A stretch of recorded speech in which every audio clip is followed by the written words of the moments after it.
그러므로 우리가 믿음으로 의롭다는 인정을 받아 우리 주 예수 그리스도를 통해 하나님과 화목하게 되었습니다. 그리고 우리는 그분을 통해 오늘날 우리가 누리고 있는 이런 은혜를 믿음으로 경험하게 되었습니다. 그래서 우리는 하나님의 영광에 참여할 희망 가운데서 기뻐하고 있습니다. 이것뿐만 아니라 우리가 고난 중에서도 기뻐하는 것은 고난은 인내는 연단된 인격은 희망을 갖게 한다는 것을 알기 때문입니다. 아멘. 이는 거룩하신 하나님의 말씀입니다.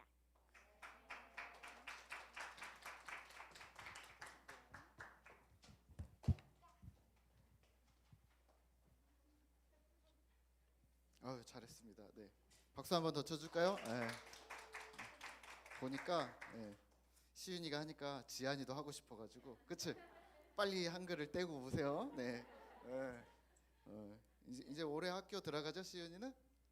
맞죠? 네. 자, 얼마나 또 잘하겠어요. 자, 우리 2023년 우리 1월 우리 셋째 주 주일 예배에 나오신 우리 성도님들을 환영하고 또 축복합니다. 하나님의 음성이 우리의 귀에 또 마음에 들리는 귀한 소중한 시간 되시기를 기도합니다. 오늘 말씀의 제목은 우리는 변합니다입니다. 따라해 볼까요? 우리는 변합니다. 다시 한번, 우리는 변합니다. 네, 한 7, 8년 정도 전의 일인데요. 제주도가 고향이신 어떤 목사님이 제가 이제 분당에 있을 때 귤을 이렇게 한 봉다리를 주셨어요. 그러면서 이렇게 얘기하는 거예요. 냉장고에 넣었다가 하나씩 익혀서 먹어. 며칠 후에 하나씩 꺼내 먹어. 이렇게 얘기를 하더라고요. 그래서 저는 귤을 냉장고에 넣어본 적이 없었거든요. 한 번도. 한 30몇 년 살아보면서. 근데 귤을 보통 귤을 겨울에만 사 먹잖아요.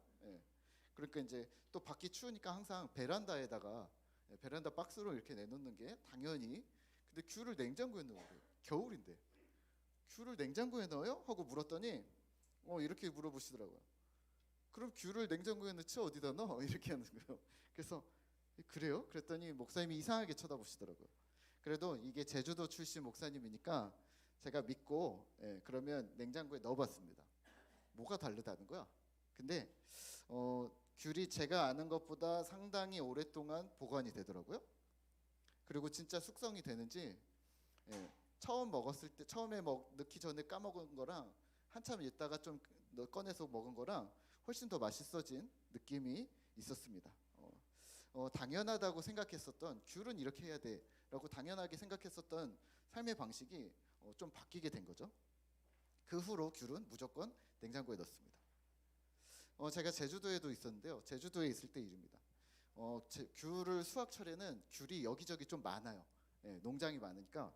근데 하루는 어떤 식당에 이제 가족들이랑 갔는데 귤을 자유롭게 드시라고 카운터 앞에 이렇게 소쿠리에 귤을 이렇게 쌓아놨더라고요.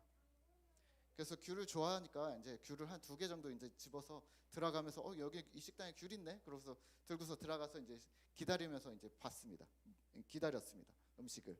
그런데 자세히 보니까 껍질이 바짝 말라 있는 거예요. 이렇게 지갑이나 이런 것처럼 가죽처럼 바짝 말라서 이렇게 푸석푸석한데 귤을 이렇게 놓은 거예요. 그래서 속으로 아무리 공짜라도 손님들한테 이런 귤을 주냐 그러면서 내가 제주도 사람이니까 이런 거 먹어준다 그러면서 제가 이렇게 손톱으로 진짜 얇더라고요. 껍질이 다 말라가지고 이렇게 막 깠습니다. 그리고서 이제 안에는 괜찮네 그러면서 딱 먹었는데 엄청 맛있는 거예요. 껍질은 말랐는데 속은 안에서 달게 숙성되고 보존도 되는가 보네 라는 생각을 그때 했습니다. 그리고 그런 귤이 되게 꽤 많았습니다. 그 후로는 껍질이 마른 귤도 맛있을 거라는 기대를 하게 되었습니다. 예전 같았으면 쳐다보지도 않았거든요. 이 윤기에 반짝반짝 반들반들하지 않으면 이런 거를 누가 먹어? 아니면 오래된 건가 보네 하고서 먹지 않았다면 이제는 저 안에 저 껍질을 까면 엄청나게 맛있는 귤일지도 몰라라는 기대감을 갖게 되었습니다. 생각이 바뀐 거죠. 이렇게 된 거예요. 껍질을 봐서는 판단할 수 없다. 또는 만져봐서는 모른다. 또 시고 맛없다면 귤은 냉장고에 넣어라. 또 숙성되면 더 맛있다. 나중에 안 사실이지만 그런 과일들이 꽤 있더라고요. 예. 그리고 또 특히 제주도에 있을 때는 1년 내내 귤이 한 7가지가 있대요. 1년 내내 나오는데 봄, 여름, 가을에 나오는 귤들은 냉장고에 넣을 수밖에 없더라고요. 근데 막 한 달이 지나서도 엄청 맛있고 막 이러더라고요. 우리 신앙도 이와 같지 않을까요? 예. 만약 우리의 신앙이 수확된 귤과 같다면 바로 먹을 수도 있습니다. 예. 바로 맛있는 귤들도 있죠. 하지만 실온이든 아니면 냉장고든 성숙하는 시간을 좀 주어야 되겠다라는 생각을 해보았습니다. 물론 그냥 둔다고 무조건 숙성되는 건 아닌 것 같더라고요. 귤을 제가 크면서 계속 많이 먹었는데 귤이 항상 썩었거든요. 예. 근데 귤끼리 뭉쳐놓고 습한 데 두고 그러면 썩더라고요. 근데 제주도에서는 그리고 냉장고에 들어가면서부터는 그렇게 썩은 귤을 별로 보지 못했었습니다. 그래서 잘 관리하고 또 건조하게 해주고 또는 신문지에 싸놓고 뭐 이렇게 기다려주면 훨씬 더 유익한 결과들을 얻을 수가 있더라고요. 오늘 우리가 묵상하는 로마서 5장도 같은 이야기를 하고 있습니다. 로마서는 믿음으로 의롭게 된다는 이신칭의 이신득이의 교리를 상당 부분 설명을 하고 있는데요. 본문 5장에서는 그렇게 믿음을 갖게 된 신자들이 얻는 풍성한 축복에 대해서 말을 하고 있습니다. 1절입니다. 5장 1절인데요. 제가 읽겠습니다. 그러므로 우리가 믿음으로 의롭다 하심을 받았으니 우리 주 예수 그리스도로 말미암아 하나님과 화평을 누리자. 아멘. 하나님과 화평을 누리자. 원문에서는 오늘 시윤이가 읽은 것처럼 화평을 누리게 되었도다, 화목해 되었습니다라고 명령 혹은 선포식으로 평서문으로 바뀌어져 있습니다. 그러니까 의롭다 하심을 얻은 자들의 객관적인 상태인데요. 예수 믿는 자는 죄를 용서받았으니 이제는 하나님과 화목하게 되었다, 끝났다라고 선포합니다. 이 선언은 어떤 의미냐면 아직 화평이 없으니까 이제 화평하자, 이제 그렇게 해보자라는 의미가 아니라 이미 화평케 되었다, 이미 그 화평이 이루어졌다, 종결된 사건으로 이해하시면 됩니다. 2절입니다. 성경이 있으시면 우리 2절을 같이 한번 읽어볼까요?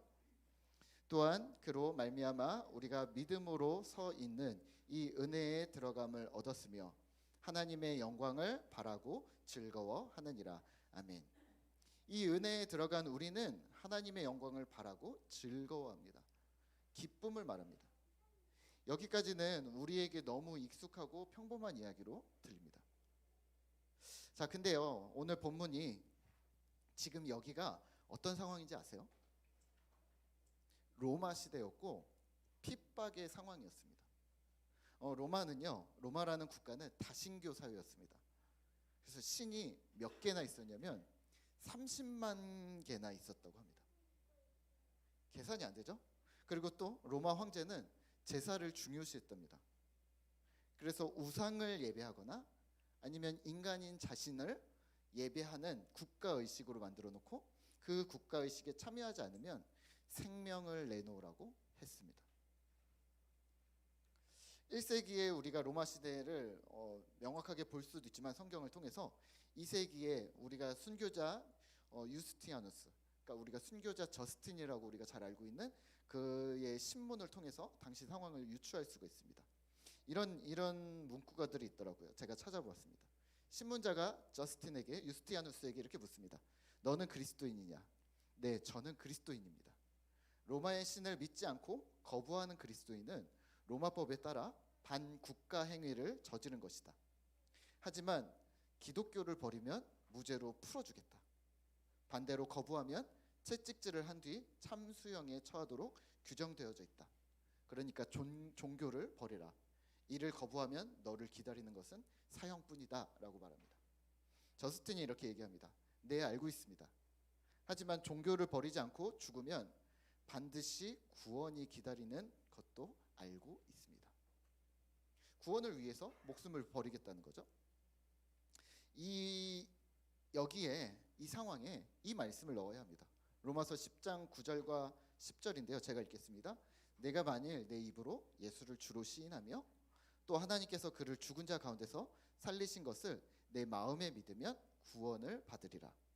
사람이 마음으로 믿어 의에 이르고 입으로 시인하여 구원에 이르느니라. 아멘. 예수를 믿는다는 건요, 오늘 내가 편히 앉아서 이 종교를 갈까 저 종교를 갈까, 내가 오늘은 이쪽을 가볼까 저쪽을 가볼까, 내가 어디에 가입하는 것, 내가 어디에 참여하는 것 이상입니다. 마음에 믿으면 구원, 입으로 시인하여 구원에 이른다. 복음이 이렇게 쉽게 우리는 생각하고 있는데요. 입술로 말하면 되지. 마음에 믿으면 되는구나. 그럼 구원에 이르는구나. 복음이 이렇게 쉽다고요? 여기서 전제되는 것은 죽음입니다. 생명입니다. 입으로 시인하여 죽음으로써 구원에 이르느니라 라고 지금 저스틴을 보면 우리가 그렇게 말을 할 수밖에 없습니다. 그러면 질문, 여기에 기쁨이 있을까요? 생명을 내놓아야 되는데. 우리가 얼마 전에 읽었던 다니엘서에서는요, 다니엘이 왕의 신상에게 절하지 않습니다. 또 하루에 3번 하나님께 기도를 합니다. 어디에 던져졌나요? 다니엘이 어디에 던져졌죠? 그래요. 맞아요. 다니엘이 사자굴에 던져졌습니다.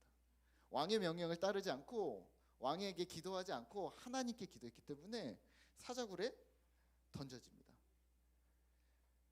입으로 시인하여 죽음으로 구원에 이른다. 다니엘도 마찬가지 아닐까요? 히브리서 11장에서는 세상이 감당치 못할 기적 같은 위인들이 등장을 합니다. 11장 36절에서 38절인데요. 제가 읽을게요.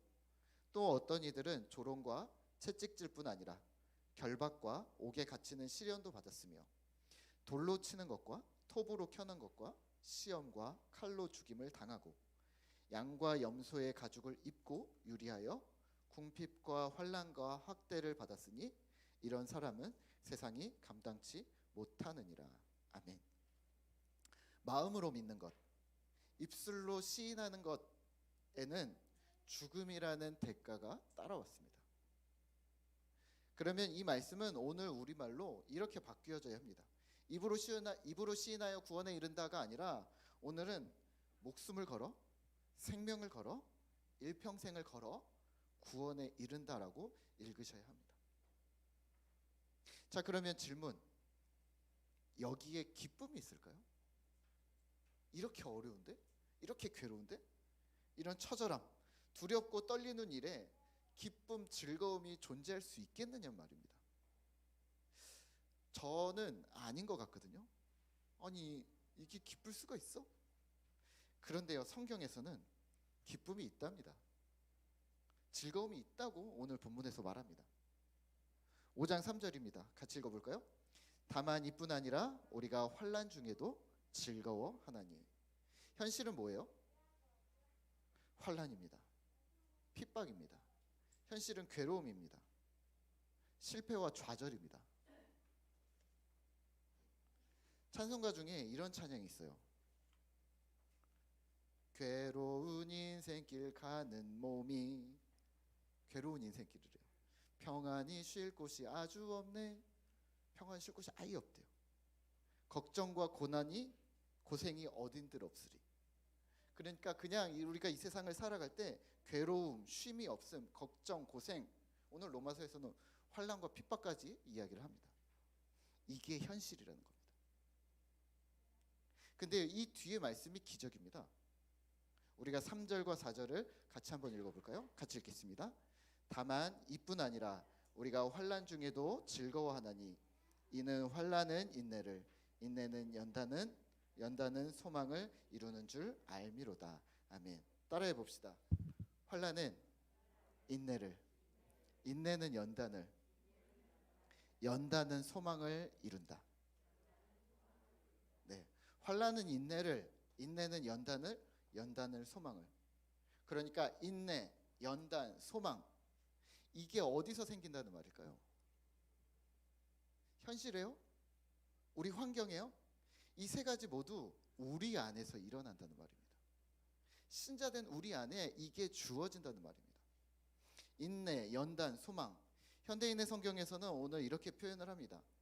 이것뿐만 아니라 우리가 고난 중에서도 기뻐하는 것은 고난은 인내를, 인내는 연단된 인격을, 연단된 인격은 희망을 갖게 한다는 것을 알기 때문입니다.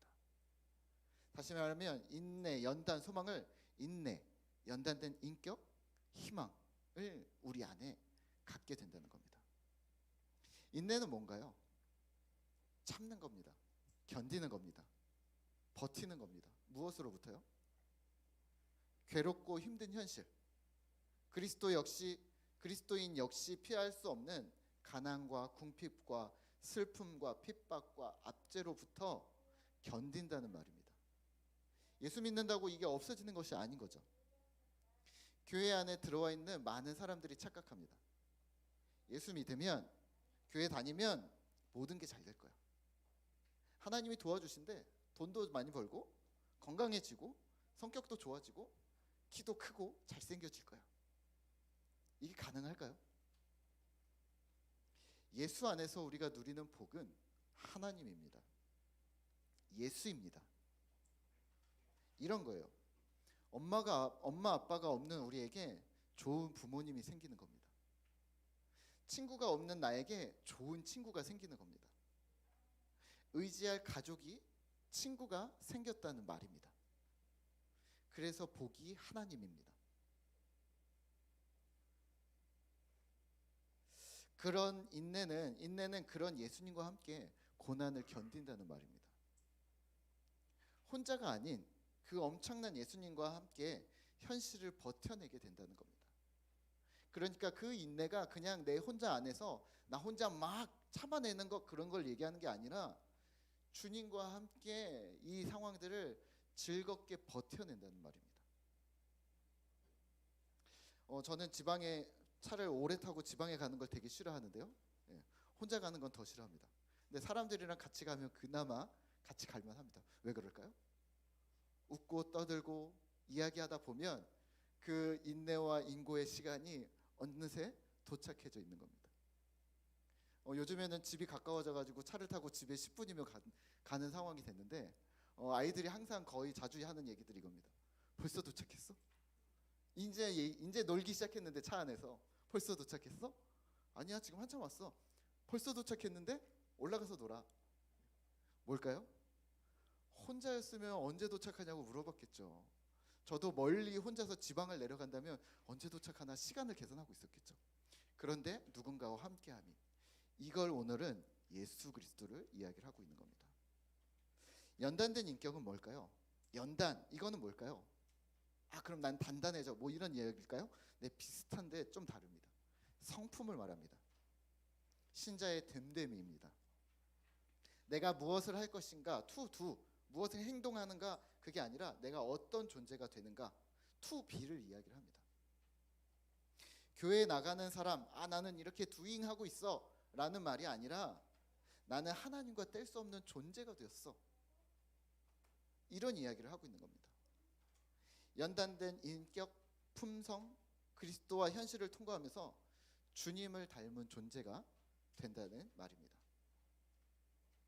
그러면 우리가 실제로 예수님을 닮은 자가 된다는 말은 무엇을 뜻할까요?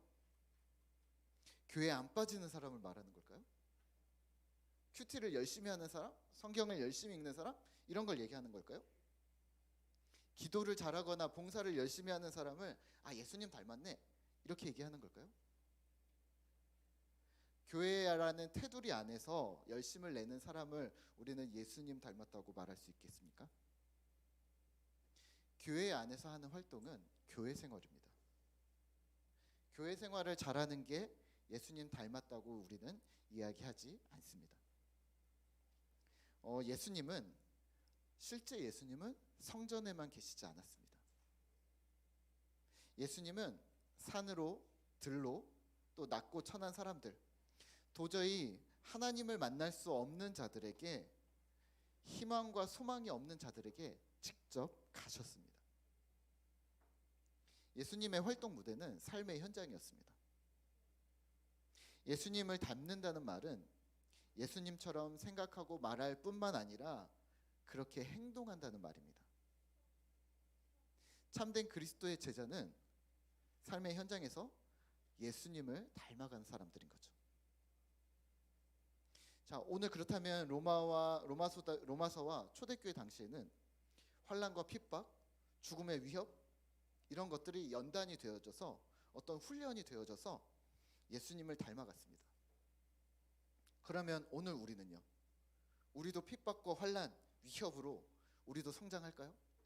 그런 핍박과 위협을 느끼고 있습니까? 오늘 교회에 오는데 내 죽음의 위협을 헤치고 지금 오셨습니까? 결사각오로 오셨습니까? 그렇지 않잖아요. 그럼 오늘 우리는 어떻게 예수님을 닮아갈까요? 상황이 다른 거잖아요. 풍성한 삶의 기초에서는 신자가 되는 두 가지 방법을 오늘날 신자가 되는 두 가지 방법을 이야기합니다. 첫 번째는 성경의 내용을 인정하는 것.